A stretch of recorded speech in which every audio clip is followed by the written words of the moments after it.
وەزارەتی تەندروستی حکوومەتی هەرێمی کوردستان زۆرینەی ڕێنماییەکانی ڕوبەڕووبوونەوە یا خۆپارێزی بەرامبەر بە ڤایرۆسی کۆرۆنای بڵاو کردوێتەوە، بەڵام بەشێک لەو ڕێنماییانە یا بەشێک لە چین و توێژەکان کە لەلایەکەوە نابیستەکان و لەلایەکی دیکەوەوانن کە ڕەنگە نابینابن، ئەمانە پێویستیان بەوە هەیە کە بە شێوازێکی تر ڕێنمایی تایبەتیان پێ بدرێت. وەکو ئەرک و بەرپرسیارەتی خۆمان بەشێک لەو ڕێنماییانەمان بەو شێوازە جارێکی تر مۆنتاژ کردوێتەوە کە نابیستەکانیش بتوانن سوودی لێ ببینین. با بچینە لای یەکێک لە ڕێنماییەکانی وەزارەتی تەندروستی یا خۆپارێزی بەرامبەر بە ڤایرۆسی کۆرۆنا و دوجار درێژە بە پەیامی ڕۆژ دەدەین.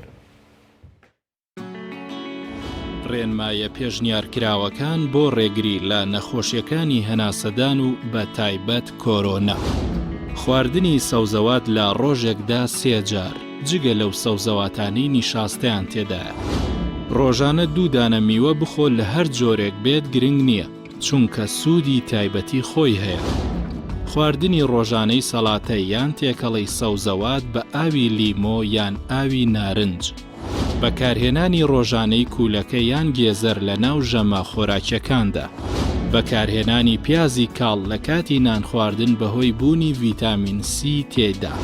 دوورکەوتنەوە لە خواردن و بە تایبەت شلەمەنیەکان لە شوێنە گشتیەکاندا. دوورکەوتنەوە لە خواردنە خێرا و چەور و قورسەکان. کەمی خۆراکی و کەمی ڤیتامینەکانی C و E و D ئەگەری توشبوون بە نەخۆشیە جیاوازیەکان و بە تایبەت نەخۆشیەکانی هەناسەدان و کۆرۆنا زیاتر دەکات. بە هیچ جۆرێک ئەو خواردنانە مەخۆن کە بە تەواوی نەکوڵاون. سوود وەرگرتن لە سەرچاوە پرۆتینەکان لە ناو ژەمە خۆراکیەکاندا وەکو هێلکە و پاقلەمەنیەکان.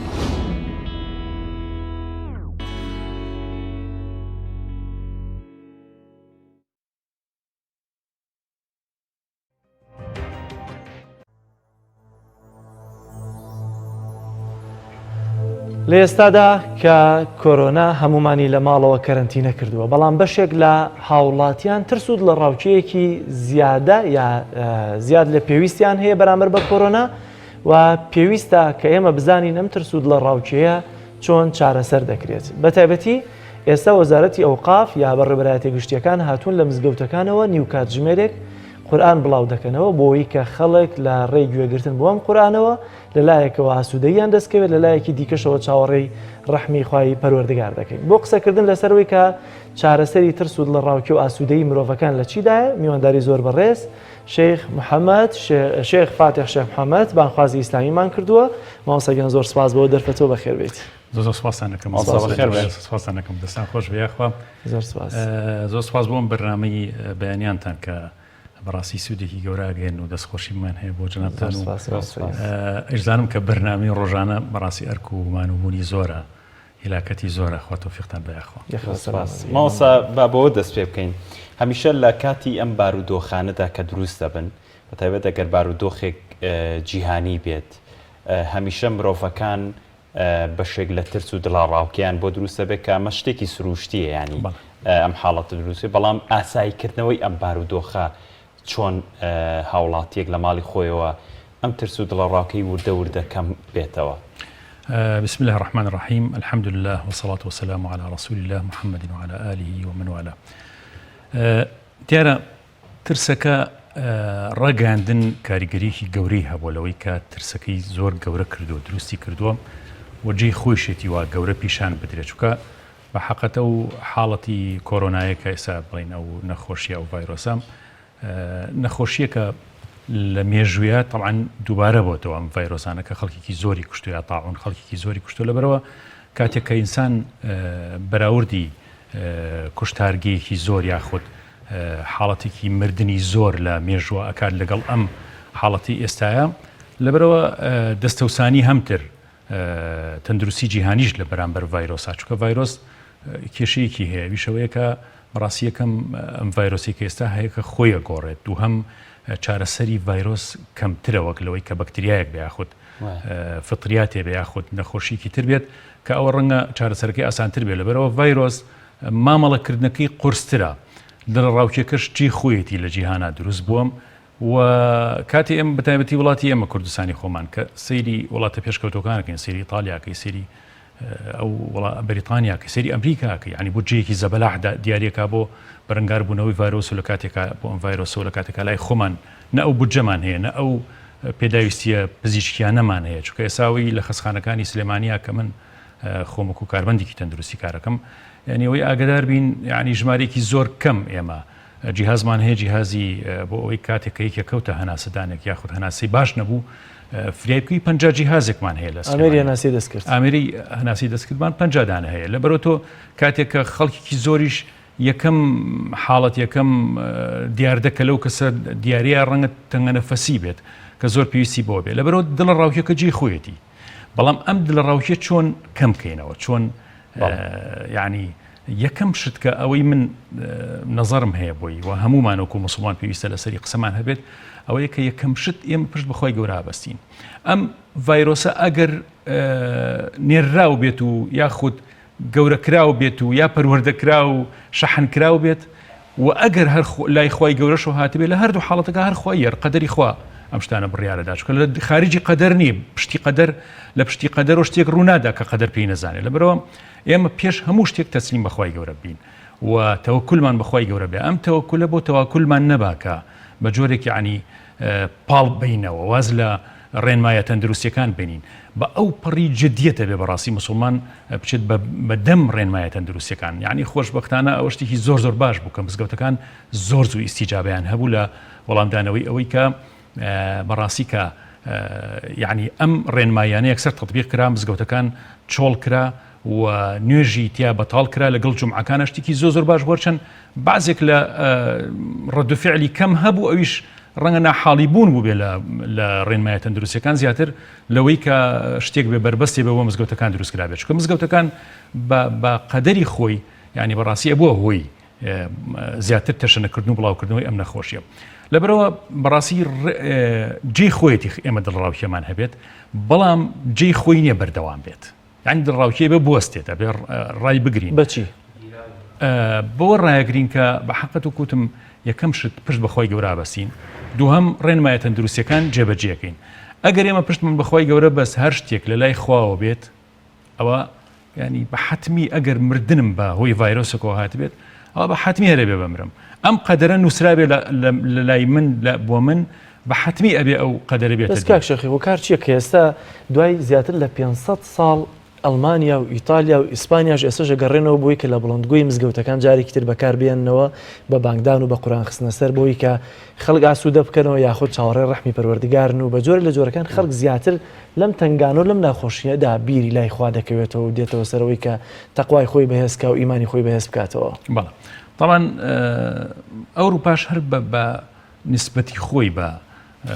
بەو تێگەیشتنی خۆیان بە ئاینی خۆیان بە مەسیحی بێجوولەکە بێت هەر ئاینێکی تر بێ هەتا لە سینەکانیشانێ و ئاینانی کۆنفۆنشیۆسوانە کە بە حقیقەت یعنی هەر بۆ خۆیان ڕەبتێکیان بەخوای خۆیانەوە هەیە تر ئەو خوایە ئیپەرستن ئایا ئەو خوایە کە ئێمە ئیپەرستین یا خۆت شەریکی بۆ قەرارێن کۆمەڵەشت لەوانە نەچینە ئەو تەفاسیلە بەڵام خۆیان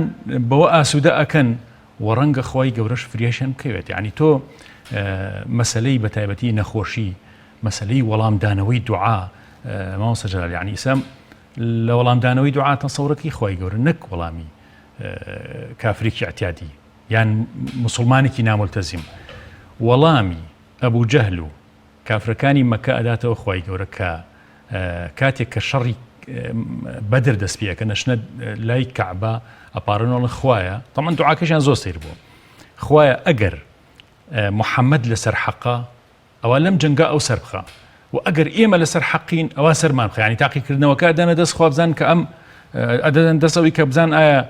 نەجاحەتین کاتێ ناڵن خوایە ئەگەر محەممەد لەسەر حەقە هیدایەتمان بە لەبەرەوە کاتچنە جەنگەکەەوە تەمان خوای گەورە سەرکەوتن بە نسیب موسڵمانەکانەکە بەڵام تازە ئەبوو جەهل کوژراوە تازە فریاوە ناکەوێت تا ئیسیجابەی دوعاکە ببینێ مەبەستم لەوەی خوای گەورە یعنی کافرێکی محارب بەرامبەر بە محەممەد الموستەفا صلی الله علیه وسلم دوعاکەی قبوڵەکات لەبەرەوە چۆن دوعای مناڵێک دوعای کەسێکە مستەضعف و داما و یا ئەو هەموو خەڵکە لە سینە ئەمرێت ینی بەڕاستی مامۆستا من حەزەکەم لێرە ئیشارە بۆ ئەوش بکەم لەبەرەوە خوای گەورە وەڵامی هەموو کەسێکەیەتەوە چونکە ئێمە نازانین یعنی خەڵک هەمووی داوای ئیسلام بانگەوازی ئیسلامی پێگەیشتوە تا بڵین خوا بۆچی وەڵامی ئەواتەوە یا بۆ ئەم بەڵایی باران بەسەر وڵاتێکی وەکو سینا یا بۆ ئەو ینی نەیکەین بە مەسلەی چکە ئەوە مەسلەیەکی قەدەری زیاتریان ئەو بابەتەی کە خۆی گەورە غەزەبی لێگرتون زۆر قورسە ئێمە بتوانین قسەی تیا بکەین بەڵام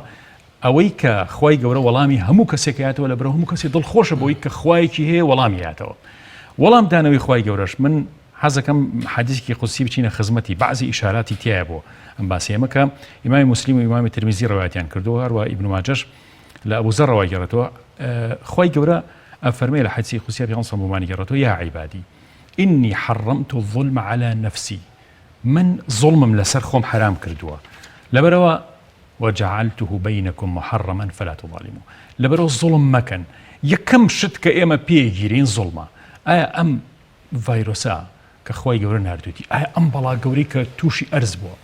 ئایا بەهۆی فەسادی ئینسان خۆی نییە ظهر الفساد في البر والبحر بما كسبت أيدي الناس يعني وەختێ من سەیرم ئاەتە کە ماوەسا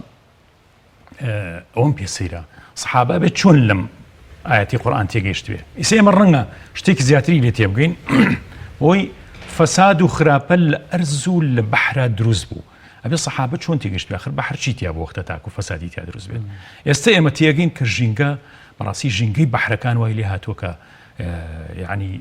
مەرجان خەریکە دوای 5 ساڵی تر و کوزانەکان باسیەکەن کە نەمێنێ لە بەحرا کەلەوەتی خۆی گەورەم دنیای دروست کردو یاخود ئەرزی دروست کردو هەیە بەهۆی ئەو هەموو پیسی کە ئەکرێتە ناو بەحرەکانەوە لە ژینگە کە پیسەکرێت یاخود ئەوەی کە ئەمازۆن دوای 50 ساڵی تر ئاساری نەمێنێ بەهۆی بڕین و بەهۆی ئەو فەسادی کە ئینسان دروستێکە لەبەرەوە سەحابە ئەبێت چۆن لەو ئاەتە تێگەیشت بێت و چۆن تەسلیم بێت بەڕاستی مەقامی سەحابە زۆر گەورەیە کاتێک کە تەسلیم بەم هەموو ئاەتانە بوون ئیعجازەکەیان نەبینیوە لە ژیانی ڕۆژانەیە ئیلا محەممەدیان بینی صلی الله علیه و سلم کە معجزەیەکی گەورە بووە لەبەرەوە زوڵم ڕەنگە کاری یەکێک بێت لەو هۆکارە زۆر سەرەکیانی کە خۆی گەورە ئەم جۆرە بەڵایانە ئەنێرێ بۆ سەر ئەرستاوەکو خەڵک بگەڕێتەوە ماوەسا ئیسا من حەزەکەم ئاماژە بە شتێکی تر بکەم ئیسا ئێمە زۆر حەزەرەکەین لەوەی تەوقە لەگەڵ یەکا بکەین چاکچۆنی و ینی هەموو شتێ بۆ بە دوور لەبەرەوەی ڤایرۆسێک نەقڵ نەبێ بۆ من بەس قەت بیرمان لەوە نەکردوەوە جاری وها بۆ زۆر پێمان سیر بووە یان زۆر قرس بۆ بەلامانەوە باشە من چۆن تەوقە لەگەڵ ئافرەتەکانەکەم کە لە کاتێکە خۆ حرامی کردووە وەختێ تەبریراتێکی زۆر هێنینەوە بۆی کە ڕەنگە دڵ حساب بێت و ڕەنگە یعنی شتێک لەو بابەتانە بهێنینەوە بۆی کەوا ئەم حرامی خوا پێشێل بکەین لە کاتێکە بەهۆی یەک ڤایرۆسی بچووکەوە ئێمە گیرۆدا بین بەو جۆرەی کە بەڕاستی هەموو سەر ئەرزێسە تەوقەکردن نەماوە یعنی لە دووریەکەوە ئەوەستن لەبەرەوە وەختێک کە خوای گەورە ئاەتی حیجابدا ئەبەزێنێت ئەبێ قودسیەتی ئەم ئاەتە ئەوەنە عەزیم و گەورە بێ لای ئێمە ئەوەنە مهم بێت ئەوەنە بەڕاستی ڕەگدا کوتاو بێت کە بە حەقەت یعنی ڕەگ و ڕیشاڵەکانی ئەوەنە قوڵ بێت زۆر لەوە زیاتر کە لە ڤایرۆسێکە ئەمان ترسێنێ لەوەی کەوان نەقلی ڤایرۆسەکەمان بۆ بێت زیاتر لێ بترسین وەختی فەرمێتەوە قە لەگەڵ ئافرەتێکی نامەحرامامەکە زۆر زوو تەسلیمتر بین لەوەی کە تەسلیمی ڤایرۆسێک بووین کە هەموو سەر ئەستەوقە ناکات لەبەرەوە ئێمە دەرسوانەکان لەم بابەتەی ڤایرۆسی کۆرۆنا زۆر باشە ئێمە دەرسی لەوە بگیزانین ناواخنی ئەم بابەتە بەڕاستی بۆ لایەنە پەروەردەی و ڕۆحیەکەمان بۆ لایەنی لابردنی قەلەقی و دوودڵیەکانمان چییە ینی ئەو زوڵمەی کە سەر ئەرزی کردو بەڕاستی وەکو لە فەرمودەکەی باسیەکات بەشێکی هەرە گەورەی ئەوەیەکەوە دەرسوانی گەورەی وەربگرین ماوەسا بەشێک لە هاوڵاتیان زۆرینەی مسلمانانی هەرێمی کوردستان من کەم تا زۆر ئەبیستم جاری وایە هەندێک لە ماوەسایانی ئاینیش ینی ئەم ئاماژەیە باسەکان ئەمەوێت لێرەیە وەڵامێکی کورت و پوخت وەرگرین ئەوترێت پێش بڵاوبوونەوەی ڤایرۆسە مەسەڵەن خەڵکێکەیە لە تاوانە ژیاوە نمونەی فیرعەونەیەنێتەوە ئەڵێ فیرعەون لە کۆتا ساتەکانی تەمەنیا ئیتر ئەگەڕێتەوە بۆ لای خۆ و هاوارەکە ئەڵێ بەشێک لە وڵاتیان و تێگەشتیان بۆ دروست ئەڵێ بۆ ئەم ڤایرۆسۆ ئێمە مەسەڵەن نزیکبوونەوەمان لەخوا لەوەی قوبوڵ نەبێت لەبەرەوەی ئەم میثالەی فیرعەونە هێنرێتەوە بەراورد دەکرێت تا چەند لەم دۆخانەیە ئینسان کە پێشتر ڕووی لەخوا نەبووەمانە لەم کاتێک کەم دۆخەی بۆ دروستە بێ بگەڕێتەوە بۆ لای خوا ئیسیجابەیە بێ بەڵێ طبعا پرسیارەکەی مامۆستا جەنابەت زۆر جوانە و بە حەقەت ئێمە لە ڕەحمی خوا چۆن تێبگەین ڕەحمێکی بێسنوور مطلق لە ڕەحمێکی مەحدودی پڕ لە بوخزی خۆمان چۆن لە ڕەحمێکی فراوانی خوای گەورە تێبگەین لەبەرە زۆر جار ئێمە ینی دەستکۆتاین دەستکورتین لەوەی ئەم پەیامە ئیمانیانە نەقڵ بکەین جاری وا هەیە ینی چونکە خۆی گەورە باش حەدیثەکەی پێ نافەرمێت خوا بەڕەحەمترە لەو دایکەی کە مناڵەکەی خۆی بەخێوەکە دایکی ئەتوانێت مناڵەکەی بخاتە ئاگری دۆزەخ ماوسەجار ناتوانێت ئەتوانی بیخاتە ناو ناڕەحەتیەک ناو تەنورێکە و ناتوانێت لەم ڕوانگەوە ئێمە وردە سەرکەوین بۆی کە لە ڕەحمی خوا تێبگەین ئەمە یەک دووهەم حتى ئەڵێ لە ڕۆژی قیامەتە شەیطان سەر بەرزەکاتەوە ئەمەنە ڕەحمەکەی خوا زۆرە ئەمەنە فراوانە ئەمەنە عەبدەکانی خوا ئەگرێتەوە سەر بەرزەکاتەوە تۆ بڵی منیش شمولیم ڕەحمەنەکەم تۆ بڵی منیش نەجاتم نەبێ لایەکی ترەوە باشە خۆی گەورە لە ئاخری سوورەتی قەلەمایەوە زەمە فەرمێ وما أرسلناك إلا رحمة للعالمين أي محمد تۆمان ناردۆ بە ڕەحمەت بۆ هەموو دنیا ڕەحمەت بەو معنایی کە وەختی پیان سەلام ئەم ئاەتان مەکی ئەم سوورەتە لە مەکەیە دابەزیەوە وەختی ئەم سوورەتە دابەزێ پێغەمبەر صلی الله عليه وسلم ڕیخۆڵەی ئاژەڵ دوو لە ڕووی جەنابتانە کرێ بەسەریا بەڵام خوا لە تۆڵەی ئەو حاڵەتە خراپەی ئەوان ئاەتی غەزەبدا نابەزێنێ وما أرسلناك إلا رحمة للعالمين تۆمان ئەی محەممەد بە ڕەحمەت بۆ هەموو دنیا ناردووە وەختی پێغەمبەر صلی الله عليه وسلم چێ بۆ تائیف خوا نوعێک لە مصیبەت ئەخاتە بەردەمی پێغەمبەری خوا صلی الله عليه وسلم ئەو مصیبەتەی خاتە بەردەمی بۆ ئەوەی ئێمە تێبگەینە کە ڕەحمی خوا چەند گەورەیە حتا ڕەحمی محەممەد المصطفى کە پێغەمبەری ئەو نزیکترە لە خوا چەند گەورەیە کە وەختێ لە تایفە بەردباران ئەکرێت قسەی ناشرینی پێوترێت یعنی ئەنواعی هانە ئەکرێت خوێن بە قاچەیەتە خوارەوە مەلائیکەیەتە خوارەوە ئەی محەممەد خۆی گەورە ئەمرەکە ئەگەرەتەوێ هەردوو شاخەکەی تائیفەینەوە لە یەک تاوەکو هەمویان تیا بچنەڵێ نایە ڕەبی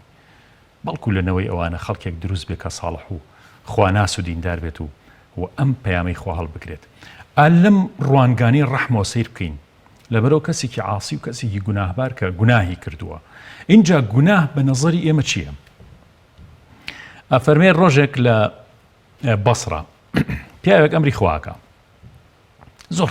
خراپ بوو یعنی ناو خەڵکە زۆر مەشهور بوو کە کاسێکی زۆر خراپ بووە تاوانبار بووە کە ئەمری خواکات دەوڵەمەنی شەوێت دەر و دراوسێ و دەور و پشتەکەی کەس ناچێ بەلایە بۆ ئەوەی هەرچەند ژنەکەی هاوارەکە مێردەکەم مردووەمانە کەس ناچێ بەلایە کە ناچن ناچار پارەیە بێت دوو حەماڵەگرێرە وەرن بیشۆن و بابیونەوە سەر قەبران ژنەکەی لەگەڵ دوو پیاوە ئەو پیاوانی کە شۆردویان ئەیبن بۆ سەر قەبران کە ئەیبن لە ڕێی سەر قەبرانی بەسڕە ئەو کاتە پیاوێکی عابیدی خواناز مەشهور بۆ ناوەکەی مسە لەبیر نییە عیبادەتەکە لە شوێنەکە دانیشتووە کە خەڵکی بەسڕە ئەبینن ئەو پیاوە عابیدە هاتە خوارەوە هاو بۆ سەر جەنازەکە و نوێژی لەسەر کرد و دوعای بۆ کرد و خستیان ناو قەبرەکەەوە لەگەڵوانە ناشتی کە خەڵکی بەسڕا مابینێت هەمویان وڵا فڵانە کەس فڵانە عابیدی خواناز لە جەنازەی ئەو پیاوەیە با بڕۆی نێمێش کە چن لێ پرسن ئەڵێن فڵانە کەس تۆ چۆن هاتی ئەم پیاوێکی خراپ بوو نەمان بینۆ نوێشکە اینجا عارەخۆر بووە خراپەکار بۆ ئەمانە ئەویشەڵە وەڵڵاهی ئەمشەو لە خەوم بینی وتیان بەیانی جەنازەیەک بەم شێوەیە چەند کەسێکیکەن زۆر کەسی لەگەڵایە تۆ بچۆ نوێژی لەسەر بکە چونکە خۆی گەورە عەفوی کردووە ئەو کەسەیەکێک لەوانی خۆی گەورە عەفوی کردووە لە منیش لەبەرەوە هاتم یەکسەر ناسیمەوە کە ئەوەیە کە لە خەوەکە پیانوتم ئەو نوێژم لەسەر کرد خەڵکەکە لێ بێ بە خەم و مەراق و بێتاقەتی باشە ئەم پیاوە ئەوەی بینیوانە هێر گوناح و خراپە بۆ هەی بووە ئەشنەوە لای خێزانەکە ئەڵێن باشە ئەم پیاوی تۆ چی کردو تەریقە بنەوە لە حاڵی خۆیان کە بۆ وایان مامەڵیان لەگەڵ ئەو پیاوە بۆ جۆرە کرد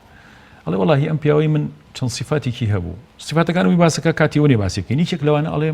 ئەم پیاوەی من زۆر یارمەتی مناڵی هەتی وێدا بە بەردەوامی مناڵە دوانی هێنایە نوانی بخواردای لە باڵمانە بوو اینجا هەفتانە شەوی جومعان کۆمەڵی مناڵی هەتی هێنا لە ماڵی خۆمانە بێ باوک نانی ئەدانێت جلوبەرکی یانی اینجا ئەپارڕە ئەویت خوا دوای نانەکە تێرتان خواردیان و بەڵێ ئەیدی بپارڕنەوە بەخوا ڕەحم بەم عەبدە ڕوڕەشە بکە کە منم کە هیچ چاکەیەکم نییە بۆم پارێنەوە ئەڵێ ئەپارانەوە ئەمە خاڵ یەکەم دووهەم ئەڵێ پێش نوێژی بەیانی هەموو نوێژێکی بەیانی هەڵەسا تێرتێرە گریا کە سەرخۆش بوو کە سەرخۆشەکە بریا تێرتێرە گریایی خوایە من ئەزانم لە من ڕوڕەشتر لەم سەر ئەرزەیانیە کە تۆ بپەرستێ بەڵام بەخوا هەرت پەرستم بەڵکو تۆ هەر ڕەحمم پێ بکەی دەستنوێژیە گرت و نوێژی بەیانیە کرد ئەڵێ من ئەو چاکەم لێ بینیوە بەڵام دەسوودڵی زۆر جوان بوو ئیمانیشی هەبوو نوێژی کردووە ئەم چیرۆکە ئێمە نەقڵکەین بۆ ئێستا ئەگەر کەسێک یان سەدان کەسە بینین بەم جۆرەیە مامەڵی ئێمەی موسڵمان بە حەقەت حتا مامەڵە قەلبیەکەمان نابێ ئەوە بێ کە ڕقم لە فڵانە کەسە لەبەرەوەی بەڕاستی فڵان کردەوەی تێ ئابینم چونکە ڕەنگە زۆر گوناهی گەورەتر هەبێ منەی کەم منێکی مسلمان منێکی داعی بە حساب منێکی مامۆسا منێکی نازام چی لای خوا ئەم کەسە زۆر چونکە خوای گەورە یعنی عیبادت گوناهێکی پێخۆشترە کە تەوبەی لەسەر بکەی لەوەی کەوا کردەوەیکی جوان نوێژێ بکەی کە ڕێی پێوە بکەیت ئەمەیانی پێخۆشترە لەبەرەوە ئێمەی مسلمان بەڕاستی وەختێک کە گەنجێکە بینی کەسێکە بینی لەم ڕۆژگارەیە ئەگەڕێتەوە بەڕاستی حەقیوێتی هەرچەند ناکرێ بچین تەوەقی لەگەڵا بکەین بەس حەق معنەوی بچین دەستی ماچکەین کە دەستی ماچکەین کە یەکێک گەڕاوەتەوە بۆ لای خوا تا کەمێک لە غەزەبەکەی خوا کەمتر بێتەوە گەرەمە غەزەب بێ هاتوێ بۆ ئێمە زۆر باش مامۆستا زۆر بە کوتی لەبەری دەرفەتمان نەماوە ئێستا کەسێکە لە ماڵەوەی و قەلەقە و ئەترسێ لە کۆرۆناکە بەچی سوکنایی دڵی خۆی بدا ڕەنگە مسلمانە بێ ڕەنگە کەسێکیش بێ نوێژی نەچێت لە ماڵەوە بەڵام دوجار چی بکەین بۆی کا سوودەی خۆمان لەم دۆخەیە بەدەست بێنین مامۆستاکەن ئێمە ڕۆژانە نوێژەکانمان لە شوێنی خۆیان بکەین لە ماڵەوە ماڵەکانمان بکەین مزگەوت جەماعەتی تیا بکرێت بەڕاستی ئاسوودەیەکی زۆر گەورە مامۆستای بەڕێز یعنی دروستەکان لە ماڵەوە تۆ جەماعەت بکەیت مناڵەکان فێری جەماعەتە بن فێری نوێژە بن قورئان زۆر خوێنین ئێمە لەم کاتانەیە زیکری خوای گەورە زۆر بکەین کۆمەڵێ ڕێنمایی یعنی بەتایبەتی ئێستا ئەوە کەوتونێتە ناو مانگی شعبان مانگی ڕەجەبمان تێپەڕان گەیشتن مانگی شعبان ئەو مانگەیە کە پێشوازی لە ڕەمەزانەکەین تەوبەی نەسوح بکەین یعنی بڵین خوایە لە بینی من و تۆیەوە تەوبە ئەکەمە گەڕێمەوە لەو گوناهانەی کە کردووە فرسەتی ماڵەوەیش زۆر فرسەتێکی باشە بۆ ئەوەی کە ئێمە ئەو تەوبەی تیا بکەین چونکە ئەوە بزانین کە مرۆڤ بەڕاستی وەختی ئەمانەتی ئەم ئیمان و دین و ئیسلامەتی و قورئانە ئەرز و شاخەکان و کێوەکان نیانتوانی هەڵی بگرن ئینسان هەڵی گرت چونکە ئینسان بەڕاستی ظەلوومن جەهوولە ینی زوڵم و ستەم و جەهل و نەزانی زۆر تایە هەر بوویە ئەخیر ئاەتی قورئان کە باسی ئینسانەکە زەمە باسی ئەکات کە لە سورەتی قل ئەعوذ برەبی الناس من الجنة والناس لەو ئینسانە خراپانە و لەو جنۆکە خراپانی کە بەڕاستی کە تەسەڕوفیان خراپە کە هەڵسوکەوتیان کەم ئەخلاق و هەڵسوکەوت و مامەڵەیان خراپە خۆیان بمپارێزە یعنی وەصفی ئینسان لە ئەخیر ئاەت لە ئەخیر وشەی قورئانە وەصفێکی خراپە لەبەرەوە چۆن ئێمە وا بکەین ئەم وەصفە بگۆڕین ئێستا زمینەی هاتۆتە پێشەوە لە ماڵەکانمانەی زۆر کەمە چینە دەرەوە یعنی بەڕاستی خەڵوەتگەیەکەم هەوەسا کاتێکی زۆرمان لەبەردەمایە ئەگەر ئێمە ئەم پێشمانگی ڕەمەزانە نەکەین بە فرسەت بۆی مراجعی خۆمان بکەین تەوبەی نەسوح بکەین نزیک بینەوە تا ئەگەینەوە ئاستی خۆی گەورە وەرمان بگرێ بەشک وەرمان بگرێ کە وەری گرتین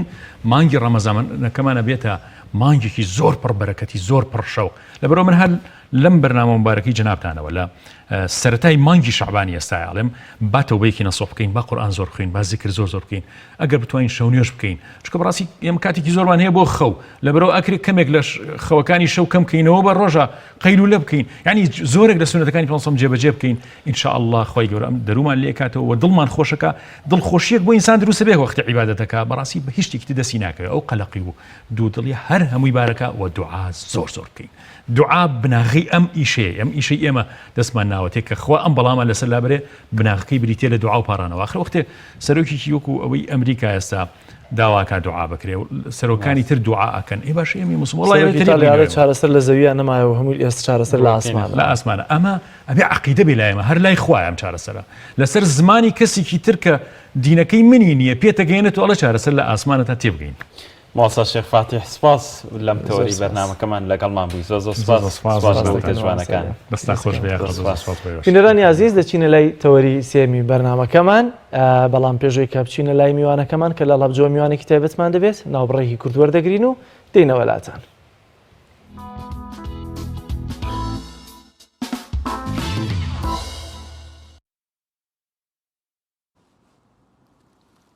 أعوذ بالله من الشيطان الرجيم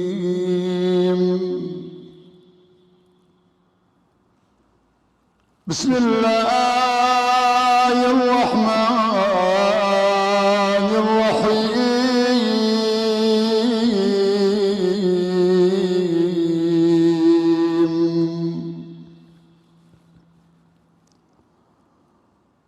ولقد خلقنا الإنسان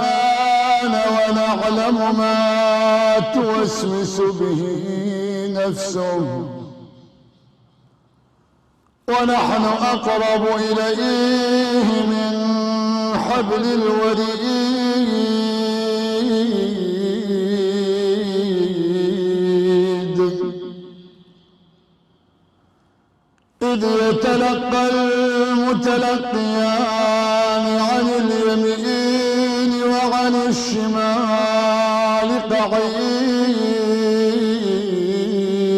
وعيد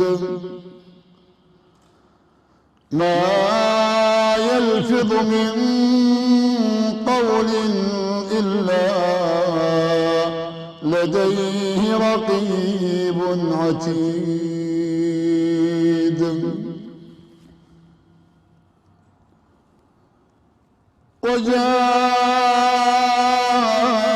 وجاءت سكرة الموت بالحق ذلك ما كنت منه تحيد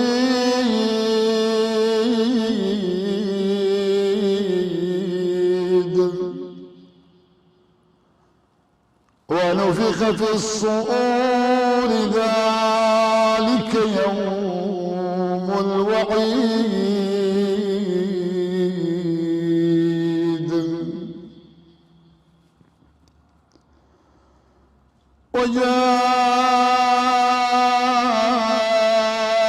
وجاءت كل نفس معها سائق وشهيد لقد كنت في غفلة من هذا فكشفنا عنك غطاءك فبصرك اليوم حديد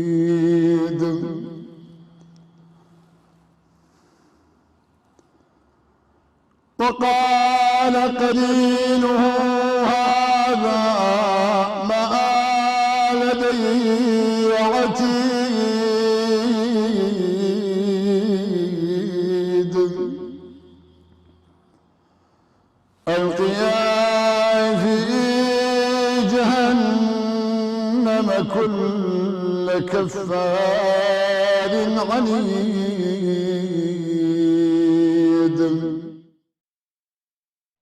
چی؟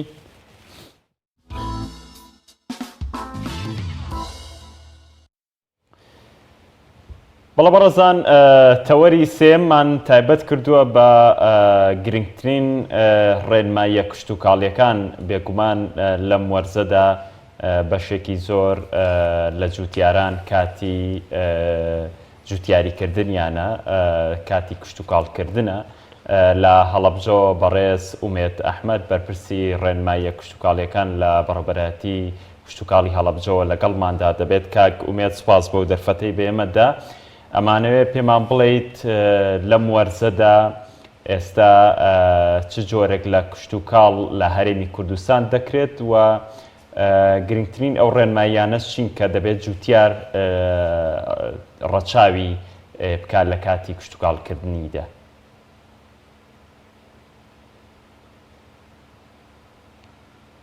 سوپاس بۆ بەڕێستان سوپاس بۆ دەرفەتە لە ڕاستیە وەرزی بەهار وەرزی دەستپێکردنی ژیانە بە نسبەت دار و درەختەوە ئێمە خۆمان نەزانین لە وەرزی بەهارە هاتووینەتە حاڵەتێکی باشەوە باران بارینمان تا ڕادێکی زۆر بۆ کشت و کاڵ باشە ئێستا کارە کشت و کاڵەکان لەم وەرزەدا گۆل دروستکردنە لە ناو باخەکانە بژارکردنی گەرم و جۆ و ئەوانەیە بەربوو مەزستانەیەکانە خۆ ئامادەکردنی عامی فەلاحە بۆ ئیشەکانی کێڵانی ئەرزە داکردنی تۆوی تەماتە و بیبەر و ئەوانەیە ئەگەر شەڵەکانیان لە بیتا کرد بێت دیسا کە کەم سەرمان نامێنێت تر ئەتوانن بە خێرایی بەروبوومەکانیان بەرن لە ناو گۆلەکانە بیناژن و چاوەڕێی دەستپێکردنی وەرزی تازەی گەشە بکەن ئینشەڵڵا. زۆر باشە لەم بارودۆخەیە کاگومێت کە کۆرۆنا لە ئارادا هەیە و دیارە دوێنێش بە بڕیارێک هەندێک ڕێنمایی تایبەت بۆ مۆڵەت بە جوتیاران دراوە کە چۆن سەردانی کێڵگەکانیان بکەن. بەڵام لەم کاتیا کە لەلایەکەوە وەرزی ڕەنگە وەشاندنی هەندێک دەرمان بێ و لایەکی دیکەشەوە کۆرۆنا لە ئارادایە. ڕێنمایی تایبەت بە خۆپارێزی جوتیاران بەرامبەر بە کۆرۆنا هیچ هەیە کە بیدەنە جوتیاران؟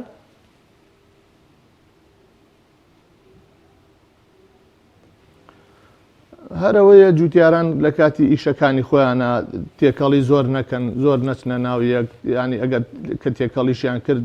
پارێزگاری خۆیان بکەن دەمامک بەکاربێنن دەستکێش بەکاربێنن ئێمە لە ئیشە کشت و کاڵەکانە پێش ئەوەی کە کۆراناش بێت ئێمە بەردەوام چونکە ئەو ئیشانانی زۆر کات لە وەرزی بەهارە کارەکەن ئیشی دەرمانە دەرمان مادەی کیمیاوی ئێمە بەردەوام پێمانتون کە دەمامک بەکاربێنن کە عینەک بەکاربێنن کە کڵاو بەکاربێنن کە دەستکێش بەکاربێنن لەمەشە بۆ کۆرەناژ ئەتوانین بە هەمان شێوە ئەکرێ فەلاحەکانمان لە کاتی بەکارهێنانی دەرمانە لە کاتی بەکارهێنانی ئەو قڕکەرەکانە بەردەوام دەمامک و دەستکێش بەکاربێنێت ئەمە نەک بۆ دەرمانەکەی خۆی بگرە بۆ کۆرۆناش سوودیە بێت ئەوەمانەیە کە تێکەڵی خەڵک نەکەن ئەتوان بڵێن ئیشی کشت و کاڵی لە هەموو ئیشێک زیاتر ئەوەیە کە دوورکەوینەوە لە قەرەباڵخی چونکە ئیشی کشت و کاڵی ئیسا زۆر بەهارەوەزی ناکرێت بە تراکتۆرە کرێت ئیشەکان ئەتوان خەڵکەکان بەتەنها بیکەن و دوور بن لە کۆرەناچنە دەروی دەشتێکی فراوان کە ئەکرێت دوور بێت لە نەخۆشی و کۆبوونەوەی خەڵک. کاگومێت بۆی کە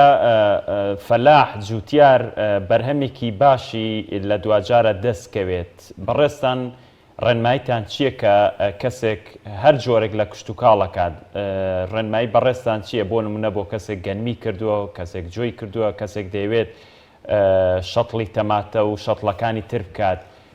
باشترین هەنگاوی جوتیارێک چی بێت بۆەوەی بەرهەمێکی باشی دەستکەوێت؟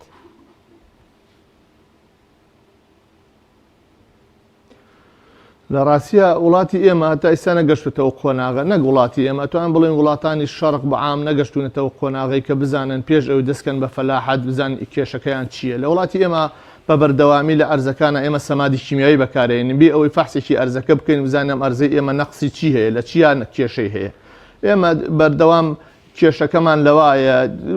جاری وایە تۆیەک لە وڵاتێکۆیت لە وڵاتەکە لە دوێنمێکە ئەم تۆوە 2 تەنونی و ئینتاجێ بەڵام لە وڵاتی ئێمە هەرگیز ناگاتەن تەنێکیش بۆچی ئەم کەمێ لە چیاگە ئەوەیە وڵاتە پێشکەوتوەکان لە کشت و کاڵا پێش ئەوەی هەر بەر و بوومێک بکەن فەحسی خاکەکە یەکەن جاری وایە ئێمە پۆتاسیۆم بەکارێنن کە سەیری فەحسی ئەرزەکەکەن ئەنوارن ئەو پۆتاسیۆمەکە لە خاکایە ینی گەشتوتە حاڵەتی ژەهرایی بوونیش نەک نەقسی نییە گەشتوتە حاڵەتی ژەهرایی بوون یان لە کالیسیۆم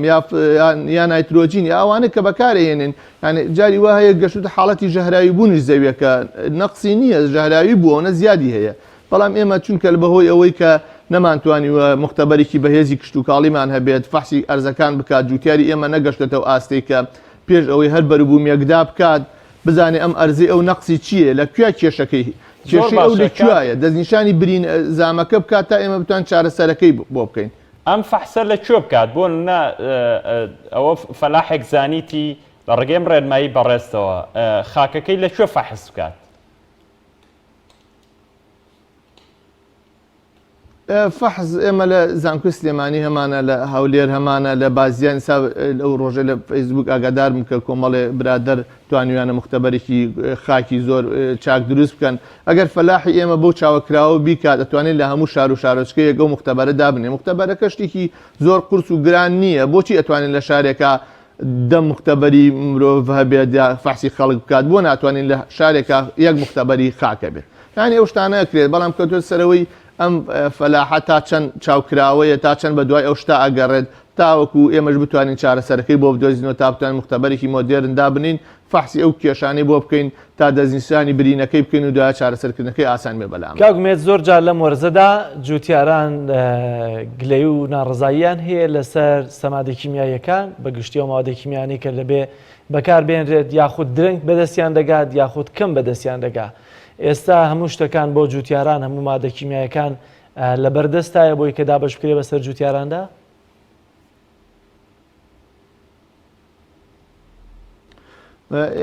خۆی لە ڕاستیدا حکومەت نابێت ئەو شوێنی سەرەکی سەمات تەوزیعکردن بێت حکومەت دەبێت بەس چاودێر بێت بەڵام لە وڵاتەکەیمە کارەکان پێچەوانە بۆ تۆ کارە کشت و کاڵەکان خۆی لە ڕاستیە حکومەت دەبێت چاودێری ئەو توانە بکایەتە وڵات چاودێری ئەو سەمادە بکایەتە وڵات فەحسی بکات بزانێ ئەوەی کە لەسەر جوێنیەکە نووسراوە ئایا ئەو ڕێژە تەواوە اینجا فەلاح بێ خۆی بەداداچوون بکات خۆی بتوانێت بیکڕشتێکی بەڵام بێ حکومەت بەس چاودێر بێ بەسەر ئەمیشەوە بەڵێ ئێمە ساڵی پارتوانیمان لە بەڕێبەراتی گشتی کشتتوکڵی هەڵەبجە سەمات بۆ فەلاحەکانمان دابین بکەین بەڵام خۆتزان لە حاڵەتێکی وەکو ئیمساڵە کە وەزع بەم حاڵەتەیە باوەڕ ناکەم توانرا بێت شتێکی وا بکرێت کە بدرێ بە فەلاح و تا جێ دڵخۆشکەری بۆ فەلاح بەڵام فەلاحیش نابێت بە بەردەوام چاوی لە دایری زراعە بێت ئەبێ بەس فەلاح داوای ئەوە بکات کە شتێکی باش بێتە وڵاتەوە یا تۆیەک یا سەمادێکی باش بێتە وڵاتەوە لە ڕووی کوالیتیوە کە شتێکی باش بێت وە بتوانێت ئەو ئەبێت فەلاح ئەوە چارەسەر بکات کە ئەم زەوی ئەو بە بەردەوامی بۆ 12 ساڵە بە بەردەوامی زەویەکەی ئەکات بەگەنم ئێمە دەزانین یەک بەرەو بووم لە باوەپیرانیشمانە ئەوە زانین کە یەک بەرەو بووم بۆ چەند ساڵێک لە زەویە کا زەویەکە بە هەموو شێوەک لاواز دەکات بێهێزیەکات فەلاحی ئێمە ناتوانێت سوودی ژوەر بگرێت لە پەینی کیمیایی لە پەینی حیوانی ئێمە ئەگەر پەینی حیوانی کۆن بەکاربێنین ئەتوانین چەند ساڵێک جارە یەکجار پەینی کیمیایی بەکاربێنین زۆر باشە کاگومێت لە کاتێکا بۆ نمونەوە سەمادە کیمیایەکان یا حکوومەت ئەگەر ئەرکی نەبێ یا خۆدەم ساڵ نەتوانن بۆیان دابین بکەن ئایا چاودێریکردنەکە چۆن تا چەندە چاودێری کارەکانی جوتیاران دەکەن بە تایبەتی زۆرێک لە جوتیاران لە بازار سربەخۆ هەندێک دەرمانی کیمیایی دەکڕن و هەر سربەخۆش بەبێ چاودێری یا بەبێ وەرگرتنی ڕێنماییە زانستیەکان بەکاری دێنن لە باخات و لە زەویە کشتتوکاڵیەکاندا ئەمە تا چەندە تەندروستە و ئەو دوکاندارانش کە ماوادە کیمیایەکان دەفرۆشن ڕەنگە خەڵکانێکی پسپۆڕ و شارەزا و خەریجی زانکۆکان نەبن بە شێوازێکی عاشوایی و لە ڕێگەی ئەزمونێک کە لە ڕابردووی هێنابێتیان بیفرۆشن و هەندێک دەرمانیش بە قاچاق دەهێنرێت و دەفرۆشرێت.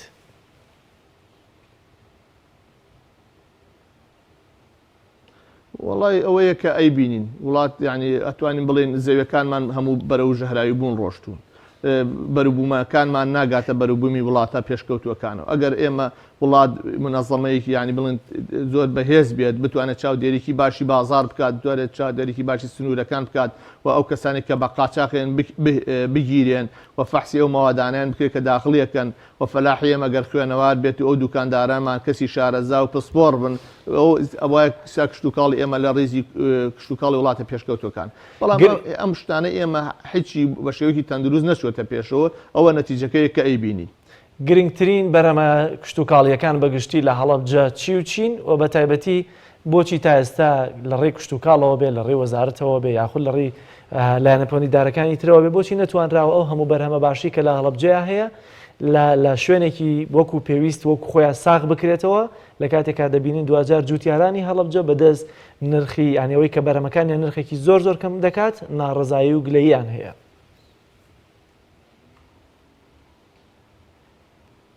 بەرهەمی سەرەکی لە سنووری هەڵەبجە چونکە مەدەشتێکی پانوبەریمان لە بەردەسایە ئیسا بە حکمەوە کە حکومەتی عێراق بۆ چەند ساڵێکە گەرم وەرەگرێتەوە بەرهەمە سەرەکیەکەمان گەنمە ینی خەڵکی ئێمە زۆر ئیشی گەنمەکە چونکە حکومت بەس گەنم وەرەگرێتەوە ئەگەر حکومت بیتوانێت جگە لە گەنم بەروبوومێکی تری وەربگرێتە وەکو نۆک پاقلە نازان بڵێن شتێکی وەربگرێتەوە جگەل لە دانەوێڵەیەکان بەتەکید ئەم زەویانە ئێمە بە خێرایی بەرەو خراپ ناچوو لە ڕووی باخیشەوە ئێمە گوێز و هەنارمان هەیە بەداخەوە گوێزەکە باشترێت بە حکمەوەی کە مقاومەی هەڵگرتنی هەیە ئەتوانی هەڵبگیرێت و خراپبوونی کەمترە بەڵام هەنار بە حکمەوەی کە لە پاییزا پێگات هەمووی بە یەکەوە پێگات و لەو کاتێشا هەمووی ئەڕاتە بازار و نرخی بە خێرایی دابەزێت ئێمە نەمانتوانێت ساتخانەی گەورە دروستکەین و نەمانتوانێت پەیوەندیەکانمان ئەگەر لەگەڵ وڵاتانی دەرەوەشە بەهێز نەکرد نەماتوانێت لەگەڵ تەنانەت جنوبی عێراقشا پەیوەندیەکی وا دروستکەین کە ئەم بەرهەمانەی ئێمە بە شێوەیەکی منەظەم بڕاتە ئەوێ و فەلاحی ئێمە زەرەر نەکات هەمیشە لە کاتی پێگەشتنی بەرهەمەکەی ئێمە هەرێم و بەغا کێشەیان هەیە ئەمەش هەمیشە بە زیانی فەلاحی ئێمە ئەشکێتەوە چونکە ئەلەو کاتا کە بەرهەمەکەی نەچێ بەرەو جنوب بەتەکی زەرەرەکات چونکە کەسی لە ئێمە ئەو خەزانە گەورەی نییە بتوانێت ئەو بەرهەمەی لە ساتخانەی گەورەی نیە هەڵبگرێت و لە خراپبوون بیفۆکێنێت. بەڵێ زۆر سپاس بۆ بەڕێز ئومێد ئەحمەد بەرپرسی بەشی ڕێنمایەکان لە بەڕێوەبەرایەتی کشتتوکاڵی هەڵەبجە لە هەڵەبجەوە لەگەڵمان بوون زۆر سپاس بۆ بەڕێستان. سپاس. بینەرانی عزیز بەرنامەی پامی ڕۆژمان پێشکەشکردن لەگەڵ هاوکارم کاک سالار زۆر سپاس کە تام ساتێ بەرنامە لەگەڵمانە بوون سپاس بۆ هاوکارانم لە پشتی کامێرە و کۆنتترۆل تا بەرنمەیەکی تر بەخوای گەورە مێرەبانتان ئەسپێرم هەر ساغ و تەندروست بن هەمیشە تەندروست باش بن خواتان لەگەڵ دەست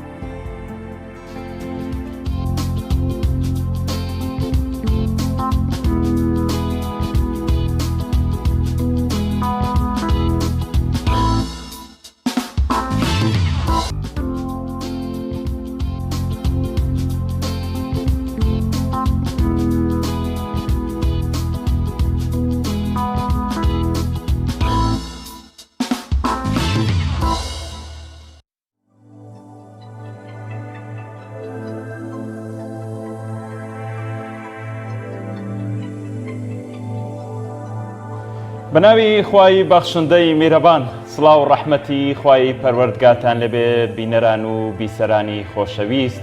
بە خۆشحاڵین لە ئەڵلقەیەکی نوێی پەیامی ڕۆژ پێتان دەگەینەوە بۆ هیوایی هەموو لایەک تەندروست باش بن. زۆر سپاس. زۆر سپاس.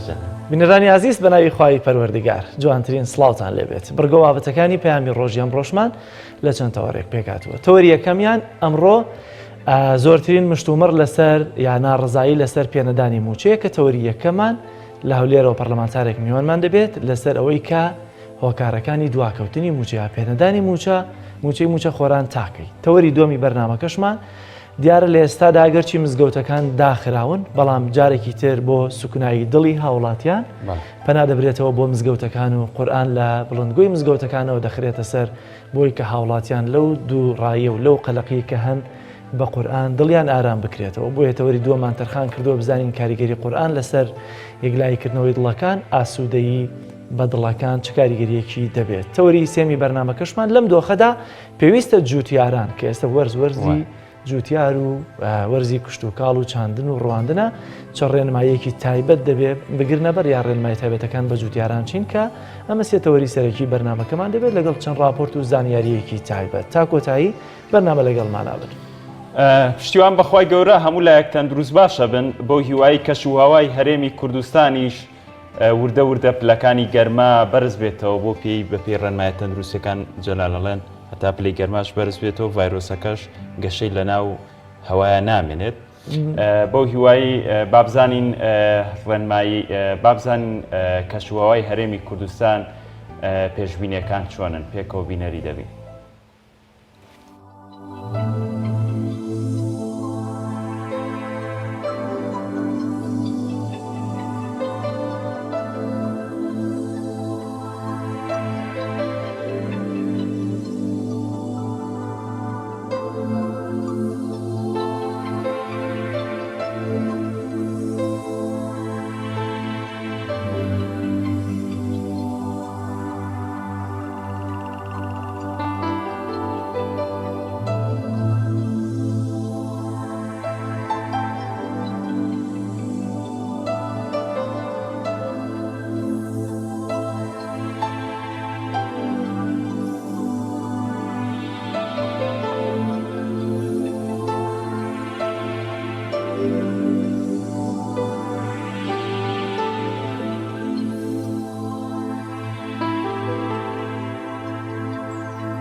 بینەرانی عزیز دەچینە لای بڕگەی یادەوەری بابزانین گرنگترین ڕووداوەکان لە ڕابردوودا ئەوانەی کە لە 26 سێی ساڵانی ڕابردوودا ڕوویانداوە گرنگترینیان چین پێکەوە بینەری دەبین.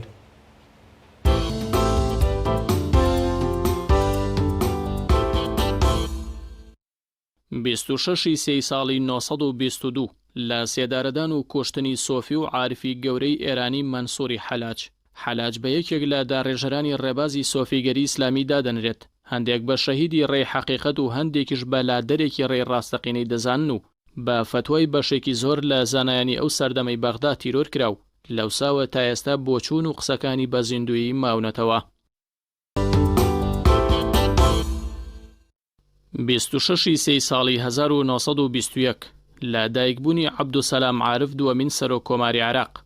یەکێک بوو لە هاوڕێن نزیکەکانی عەبدولکەریم قاسم و دوای کودەتاکەی قاسم بەسەر سیستەمی پاشایەتی و ڕاگەیاندنی کۆماریدا قاسم کردیە جێگری خۆی و فەرماندەی هێزە چەکدارەکانی عێراق دەمانچەیەکیشی پێشکەش کرد کە پاشتر بە هەمان دەمانچە عەبدولکەریم قاسمی هاوڕێی گیانی بەگیانی خۆی کوشتەوە لە داڕشتنی سیاسەتی عێراق و تەنانەت نەتەوەی عەرەبیشدا ڕۆڵ و پێگی تایبەتی هەبووە. برای عەبدوڕەحمان عارفی سەرۆکۆماری سێیەمی عێراقە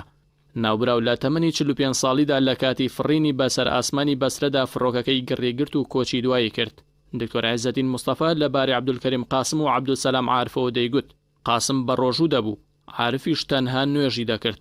مەسعود محەممەدیش دەڵێت عەبدولکەریم قاسم پێی گوتم لە 10 ساڵەی تەمەنمەوە ڕۆژوم نەشکاندووە بۆیە لە چەندان وێنەدا دەردەکەوێت کە عارف سەرقاڵی نوێشکردنە. 26 ساڵی 2001 تیرۆرکردنی نووسەر و مێژوونووس جەمیل ڕۆژبەیانی لە شاری بەغداد بە شێوەی خنکاندن لەلایەن چەند کەسێکەوە و لە تەمەنی 88 ساڵیدا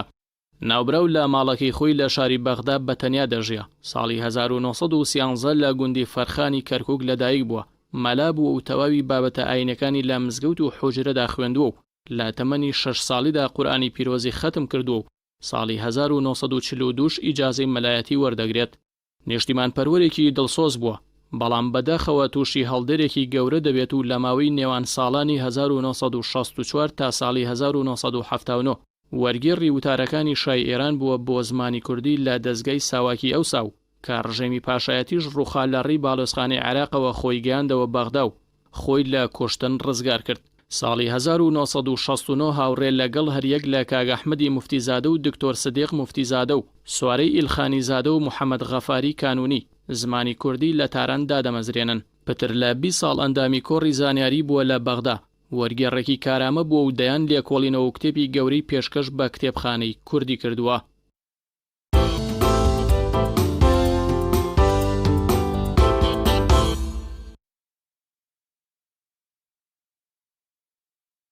بەڕێزان بە تایبەت لەم دۆخەی کە ئێستا تایاشین قسە و باز زۆر دەکرێت لەبارەوەی کە پێویستە بەرگری لەشمان بەهێز بکەین جا لە ڕێگەی ئەو خۆراکە تەندروستانی کە ڕۆژانە لە ژەمە خۆراکیەکاندا دکتۆرانی پسپۆڕ بە خۆراک باسی دەکەن کە بەرگری لەشمان بەهێز دەکەن پێویستە گرنگی بەو خۆراکە سروشتیانە بدرێت. هەروەها یان لە ڕێگەی کۆمەڵێک ڕەچەتەی پزیشکیەوە کۆمەڵێک دەرمانی شەیە کە بەرگری لەش بەهێز دەکەن. ئێمە زانیارێکمان بۆ ئامادە کردوون پێکەوە بینەری دەبین با بزانین چۆن بەرگری لەشمان بەهێز دەبێت. چۆن سیستەمی بەرگری جەستەمان بەهێز بکەین. ساڵانە ملیۆنەها کەس بە دەست هەڵامەت و ئەنفلۆنزاوە دەناڵێنن کە بەداخەوە ڕێژەیەکیان گیان لەدەست دەدەن. ئەگەر سیستەمی بەرهەڵستی جاستە بە تەواوی کار بکات، پێویستە هەموو خانەکان و شانە و ئەندامەکانی جاستە هێندە بەهێز بن کە بتوانن نەخۆشیەکە لەناو ببەن. ئەم ڕێگایانە چەند ڕێکارێکی سادەن بۆ بەهێزکردنی سیستەمی بەرهەڵستی جاستە. یەکەم، میوە و سەوزەی زۆر بخۆ، چونکە سەرچاوی بەهێز و دەوڵەمەندی ڤیتامین و کانزاکان و ئەنزیم و دژە ئۆکسان و ڕیشاڵەکانن. ئەمانە گشتیان پێویستن بۆ ئەوەی مرۆڤ تەندروست بێت. دووەم، خەوی باش.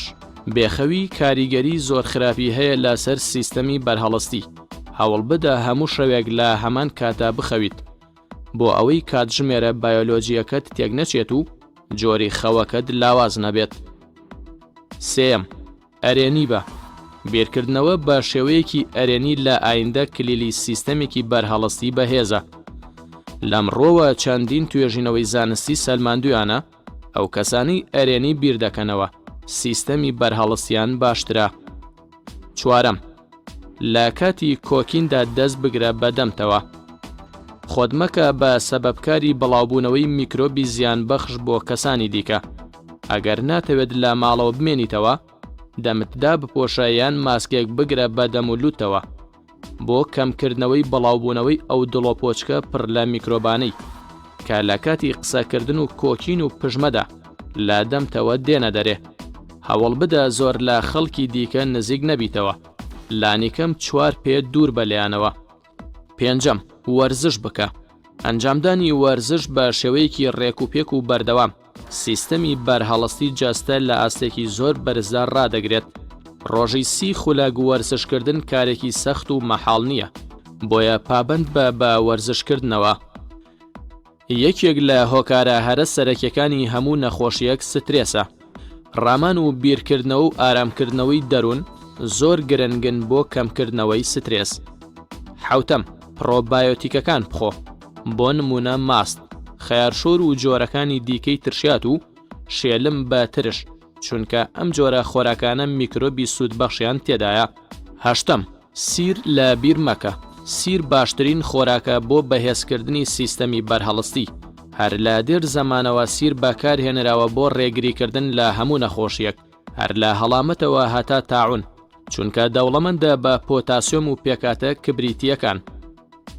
نۆیەم خۆت بکوتە. ڤاکسینی دژە ئەنفلۆنزا زۆر گرنگە بۆ ڕێگریکردن لەو نەخۆشیە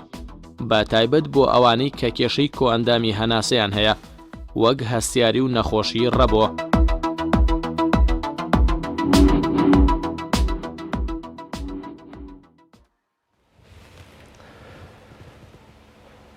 پەنجا ڕۆژە حکوومەتی هەرێمی کوردستان موچەی مانگی 12 ساڵی پاری دواخستووە. جگە لەوەی کە دیارە ئێستا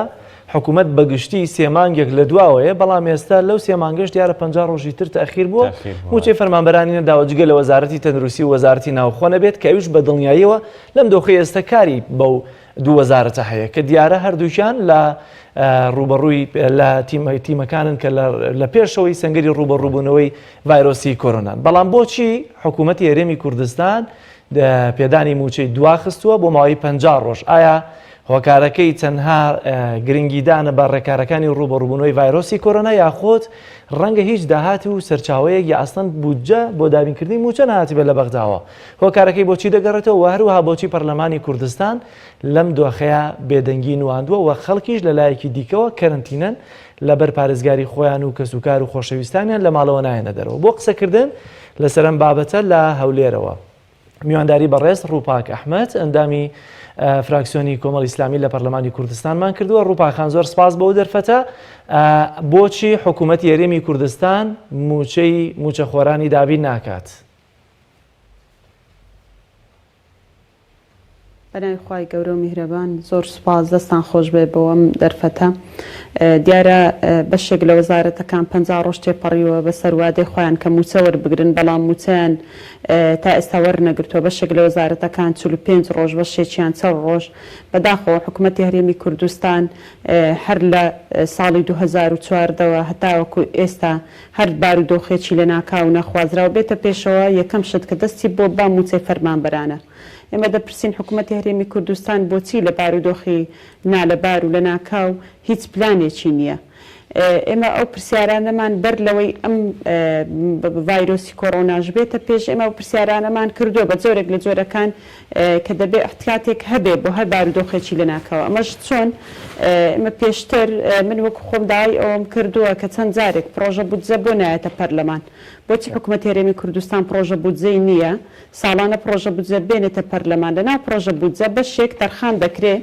بودجەی هەموو حکوومەتێک وایە بەشێک تەرخان دەکرێت بۆ ئەو بارودۆخە لە ناکاوی کە دێتە پێشیان بارودۆخێکی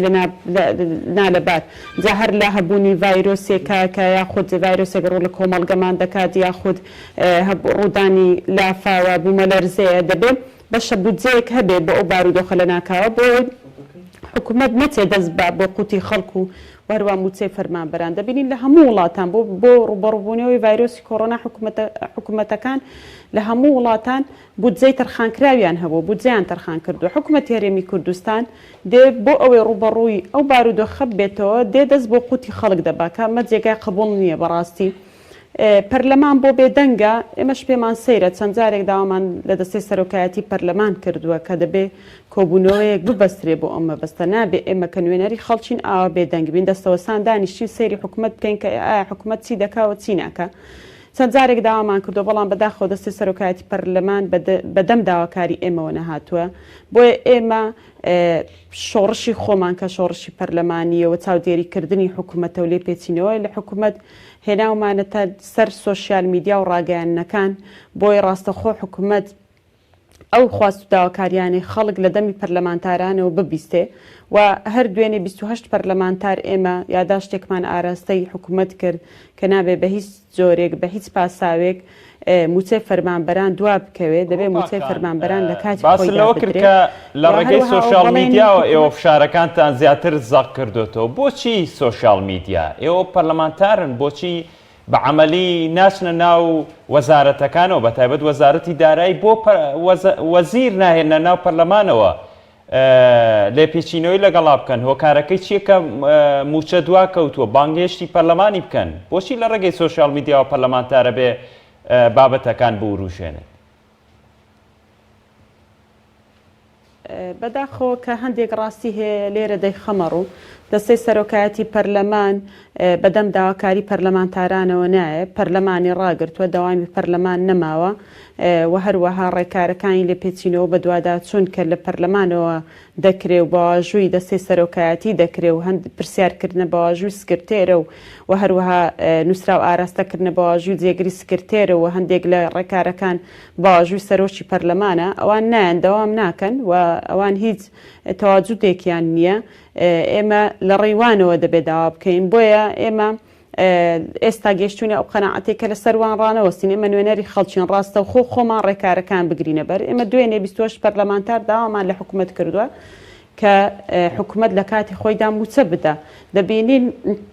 حکوومەت هەر لە سەرەتای ڕاگەیاندنی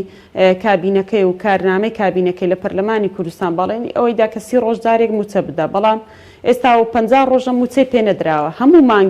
مانگێک ئەوە دووبارە دەبێتەوە زۆر باشە ڕووپاخان ببوورە ڤایرۆسی کۆڕۆنا و هەبوونی ئەو ڤایرۆسەنی ئێستا لە کۆمەڵگا من دەمەوێت بزانم ئەگەر ئێستا ئەم چەند پەرلەمانتاری کە داوای کۆبوونەوەی پەرلەمانە یاخود کۆبوونەوەی نەئاسایی پەرلەمانە دەکەن ڕێکارەکانی بەستنی کۆبوونەوەیەکی نەئاسایی لەم دۆخەدا چۆنچۆنیەوە تا چەند واژۆی پێویستە بۆی کە پەرلەمان کۆبوونەوەی نەئاسایی خۆی ساز بکات. بەڵێ ئێمە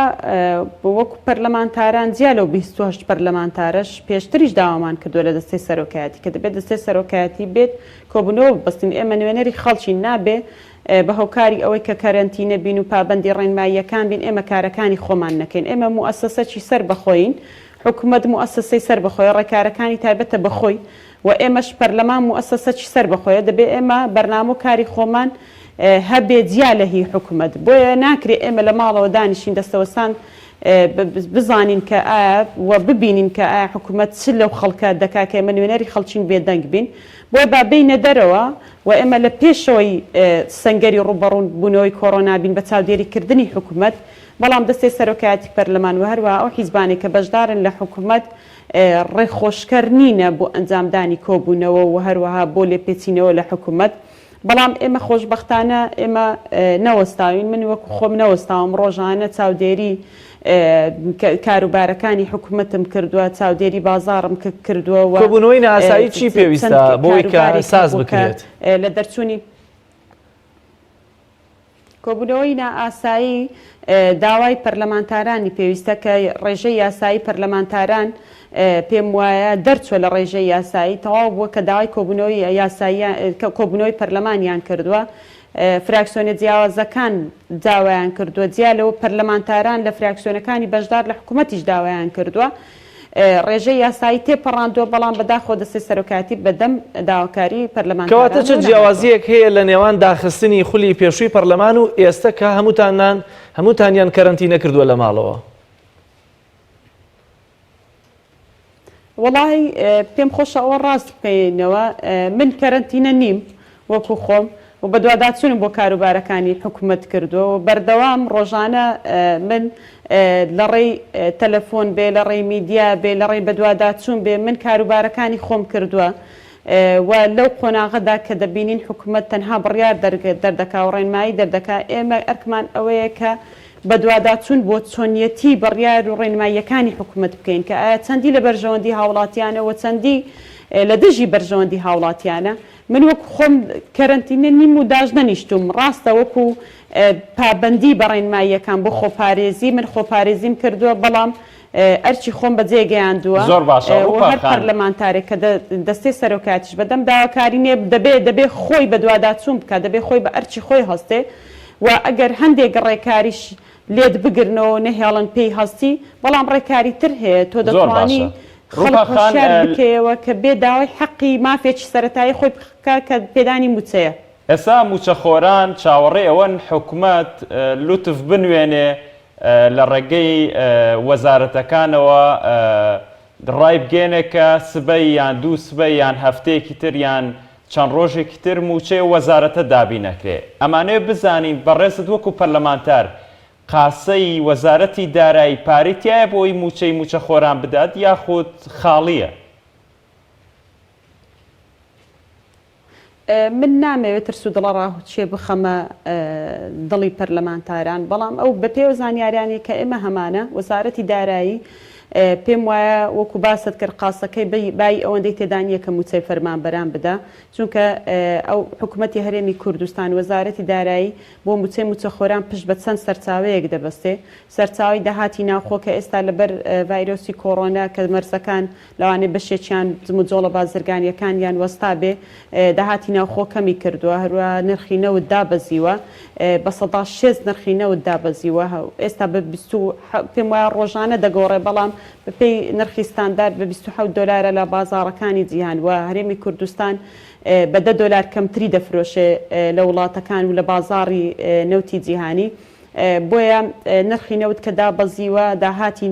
ناوخۆ و داهاتی نەوت کەمی کردووە و هەروەها وەزعی دارایی حکوومەتی عێراقیش خراپ بووە بۆیە بەشە بودجە ئێستا لە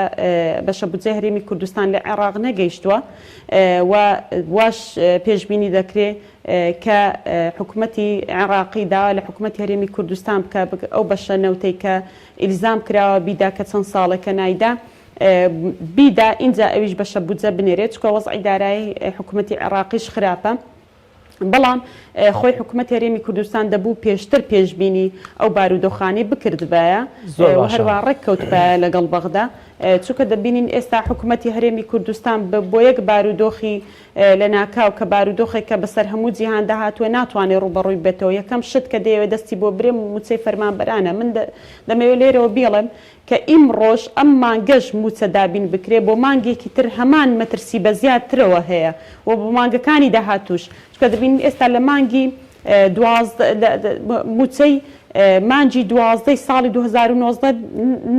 تا ئێستا نەهاتووە دابەش نەکراوە ئێستا دەبین لە مانجی نیسان داین لە مانجی نیسانی ساڵی 2020 ئەمە چ حکوومەتێک و چ حکومڕانیەکە زۆر باشە ڕووباخان بە هەموو کەسێک ناکرێت پێم وایە هەر کەسێک بیەوە حکومڕانی لەو جۆرە بکات دەتوانێت زۆر باشە من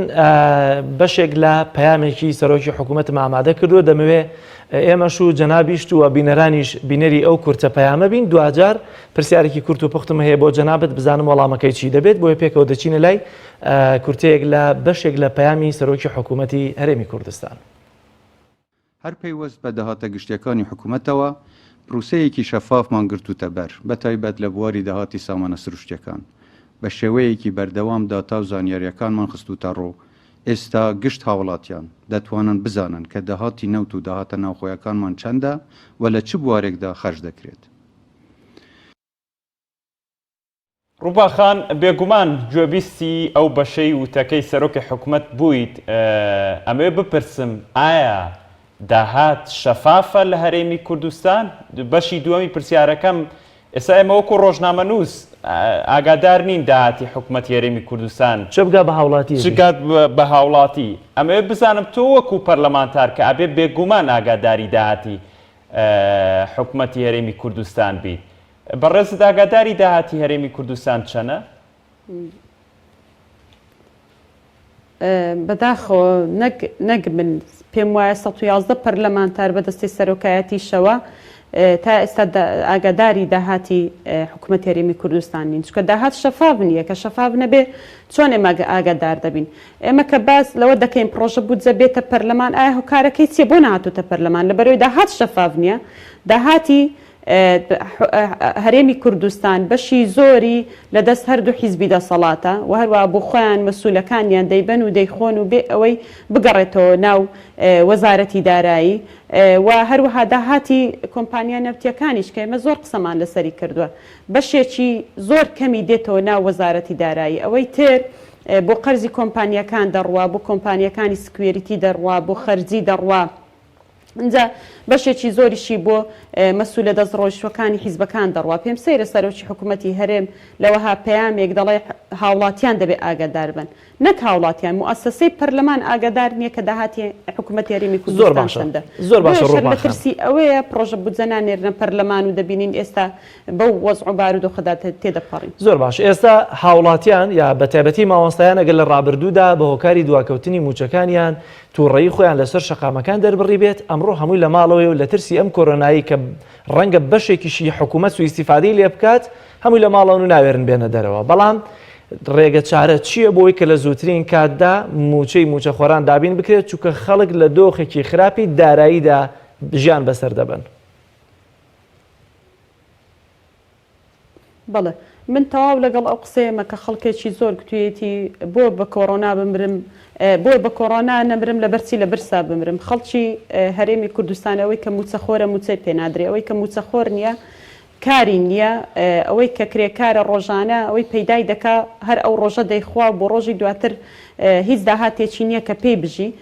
بۆیە پێم وایە ئەگەر حکوومەت هەروە بڕوا و پلان و بەرنامەی نەبێ بۆ باشترکردنی گوزەرانی خەڵک پێم وایە دەتەقێتەوە و هەر ڕۆژێک 2 ڕۆژ 10 ڕۆژ 15 ڕۆژ تەحملی ئەو وەزع دەکات تەحمل ناکەو لە برسا دێتە دەرەوە و دێتە سەر شەقامەکان. بۆی حکوومەتی هەرێمی کوردستان دەبێت بیرێک لە بارودۆخ و گوزەرانی خەڵک بکاتەوە. من چەند ڕاستیەکەم خستۆتە ڕوو یاخود چەند زانیاریە کە حکوومەتانی دنیا و وڵاتان چۆن ڕوبەڕووی ئەو ڤایرۆسە بوونەوە بۆ بارودۆخ و گوزەرانی خەڵک چیان کردووە. دەبێنین لە حکوومەتی تورکیا و هەروەها سەرۆک کۆمار چەند بڕیارێکی دەرکرد بۆ نمونەیەکێک لەوانە لە 3 مانگی باج و ڕسوماتی هەموو خەڵکی تورکیا خۆش بوو جگە لە خاوەنکارەکانیش. وهروەها لە ئەمریکا کە بڕیارێک دەرکراوە ئەوانەی لە کەرتی حکومینین لە کەرتی تایبەت چکە بەشی زۆریان لە کەرتی تایبەت کار دەکەن بۆ ماوەی 1 مانگ موچەیەکیان پێ بدرێ لە ماڵەوە بمێنەوە. حکوومەتی هەرێمی کوردستانیش ڕێنمایی دەردەکا لە ماڵەوە بمێنەوە برسی ببە هیچت نەبێ بیخۆی تەنها لە ماڵەوە بمێنەوە بۆ ئەوەی خۆی پارێزراو بێ وهروە بۆ ئەوەی عیبەکانی خۆی داپۆشە کە موچەی نییە پارەی نییە موچەی پێ بدا کە ڤایرۆسی کۆڕۆناژ نەبوو بە حکوومەتی هەرێمی کوردستان پارەی نەبوو موچە بدا خۆ هەر ئەو مانگە نییە کە کەشی موچەمان مانجی ڕابردوژەکە خەڵک بیری بێت 5 ڕۆژ بوو موچە نەدرابوو دوای 5 ڕۆژ ئینجا موچەدرا وهروەها بۆ مانگەکانی داهاتوش خۆگەر خوای گەورەی ئینشاڵڵا یارمەتی دەربێ ڤایرۆسی کۆڕۆنا لە ناو دەچێ و مانگەکانی داهاتوو دەبینین کە حکوومەتی هەرێمی کوردستان پلانی چییە. من بە دڵنیاییەوە دەڵێم کە بارودۆخی موچە هەر بەو جۆرە دەبێ وە چونکە حکوومەت بەرنامەی نییە بۆ ڕوبەڕووبوونەوە کە بەرنامەی نەبێ هەر بەو جۆرە دەبێ وە هیچ ئاسۆیەکی ڕوون نییە بۆ پێدانی موچە. زۆر سپاس بۆ بەڕێز خاتوو ڕووپاک ئەحمەد پەرلەمانتار لە پەرلەمانی کوردستان و نەمی فراکسیۆنی کۆمەڵی ئیسلامی لاولێرەوە لەگەڵمانەوەی سپاس بۆ زانیاریەکانت.